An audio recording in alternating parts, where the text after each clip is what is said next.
What's good, everyone? Welcome to another LiveWire Sports Media update. All right, so the another most anticipated game is tonight when the Indiana Fever travel to Vegas to play the Las Vegas Aces, and with the high demand of Caitlin Clark, just like it has always been for the whole season, the game is moved to T-Mobile Arena because of the fact that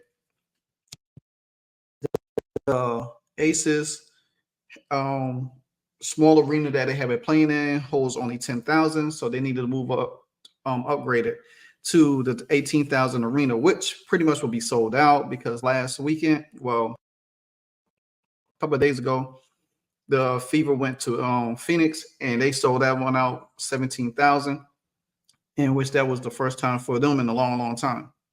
Now, we all know the storyline, the all backlash for this, but never, I mean, at the end of the day, you can't deny the fact that what Caitlin Clark has brought, what she has done for the sport of the WNBA attendance, viewership, or whatever. Now we haven't got the viewership numbers for the Phoenix Mercury game, a game which the Indiana Fever won. Now this game tonight will be a little bit tougher for them, but nevertheless, hey, they could get it done.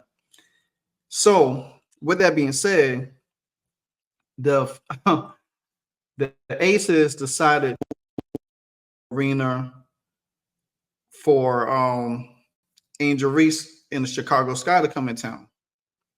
But nevertheless, we already know what that's about. So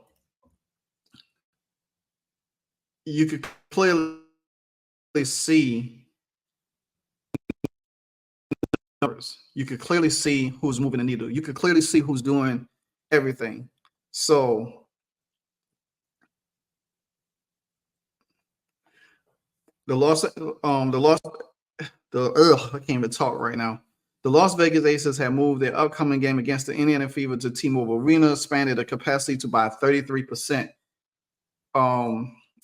Like I said, from the 12,000 arena to the 18,000. At Ticket Pick reports that the ticket sales for this game has doubled compared to the total sales for game 1 and game 2 of last year's NBA final. And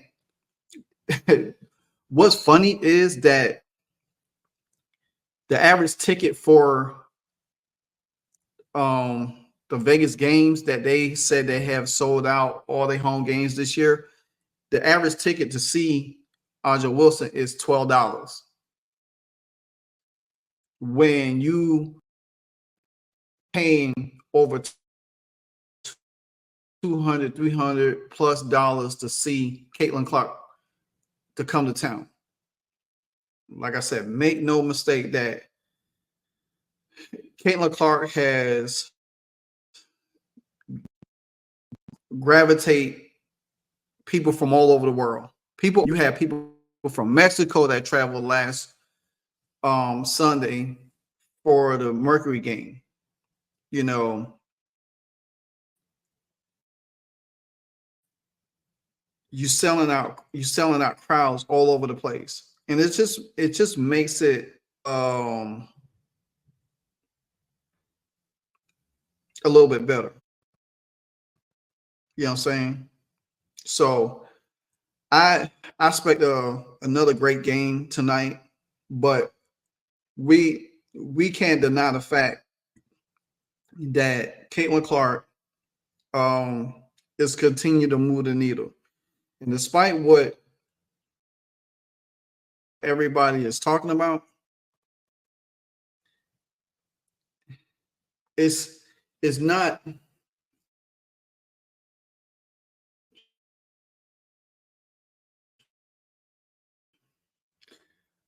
it's not these women that it is that you got somebody that is coming into your league and moving the needle, and y'all can't move the needle.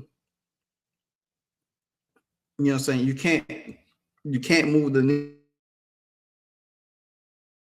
needle at all. So and now And if I'm reading this correct, it said more than 400,000 people attend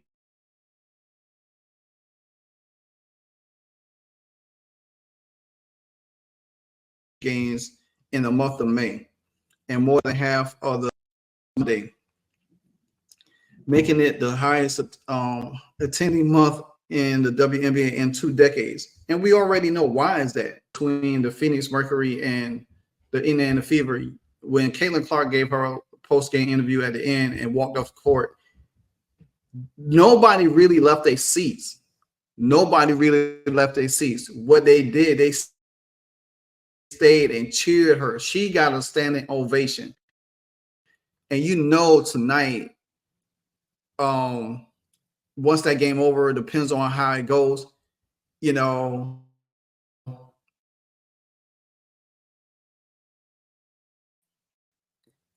she'll probably get another standing ovation. You know what I'm saying? It just goes to show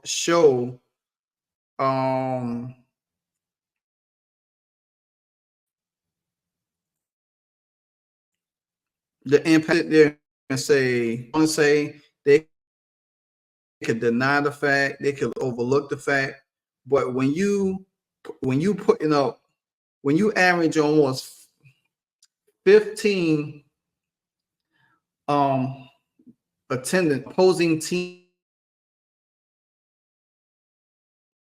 floor and you double what other opponents doing for day home crowd when you're on the road, that goes to show you the impact that you have. I mean, I think like Angel Reese is averaging 10,000 on road. Cameron Brink was averaging 10. I think she would have had more if she didn't get injured. 15. I mean, it's not even close. You know what I'm saying? It's not even close. And it's just to give you a little backdrop. Caitlin's 22. She was drafted first overall in April. The Fever drew about 81 2023 season, surpassing the total of its first 5 home games of the season. That's crazy. Clark also drove attendance at away games on a few weeks back when the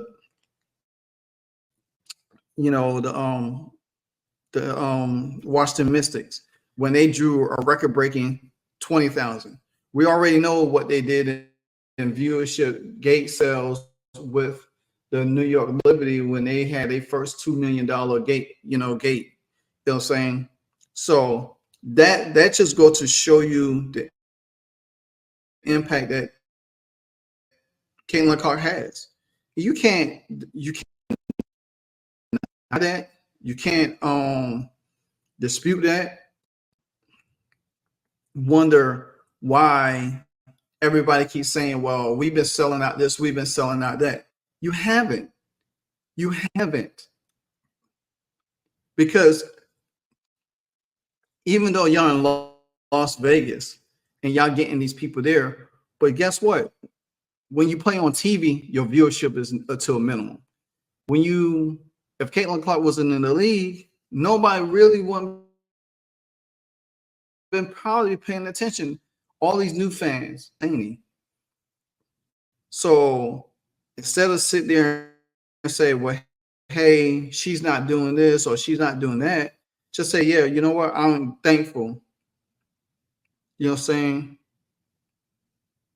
So me personally, I just feel that at the end of the day, Caitlin Clark is what it is. She's doing everything. She's moving. She's making teams change their arenas. She's making teams. She's bringing more attention to teams. Not just her team, but we all know that they come to see her. They're gonna raid. I mean, just imagine what the pregame is gonna be like tonight.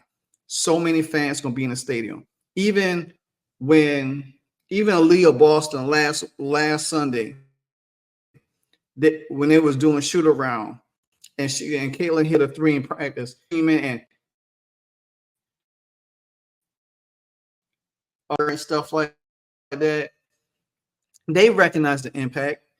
At the beginning, it wasn't like that, but now they're relishing in it. They was like, hey, you know,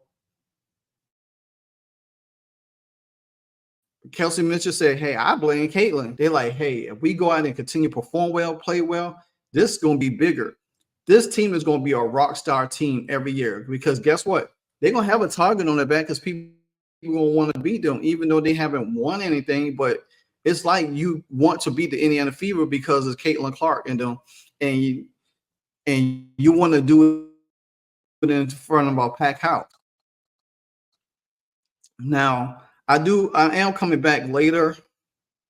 I am coming back later on to do a pregame analysis of the game and everything. But I just want to show y'all, the movement of Caitlin Clark and what she has done for everything right now. You know what I'm saying? So again, the Aces could downplay it as much as they want to, but if Aja Wilson was that player, and for her to be not move home away games as much, and you can't move your games to the T-Mobile.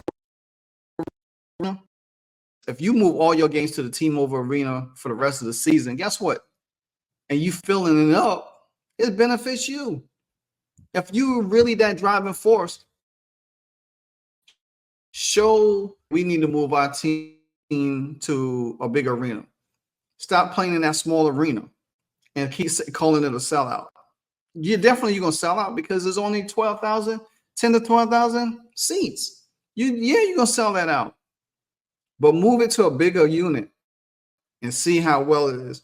See if you can sell it out at the T-Mobile Arena when the Atlanta Dream or the Dallas Wings or Diane Taurasi Dome or, well, the New York Liberty had their own fans, so they sell out anyway. They sell out anywhere they go. So you really can't argue with that. Or the Connecticut Suns, you know what I'm saying? Even the Connecticut, Caitlin Clark comes in town. People wants to see rock star type level player. And that's what Caitlin Clark is. She's a rock star type of player. You know what I'm saying? Yeah, the Fever, their viewership went up too, a little bit from what it was last year. But it hasn't jumped significantly. Hasn't. And this people gravitate to the side. She has that Steph Curry, Steve Nash, Kobe Bryant mentality. She has an all-around game. A lot of people like Reese for her rebounding and stuff. That's cool. But when you step back and hit a three or you make a good pass, they love that. Crowd get into it. But anyway, I'm going to wrap up this. But like I said, Caitlin Clark continues to move the needle. And tonight is going to be no different because it's going to be another record sellout crowd. That's how I'm feeling it. I think it's going to be 19 tonight. And it's going to be so until then, I'll catch up with y'all later. Peace.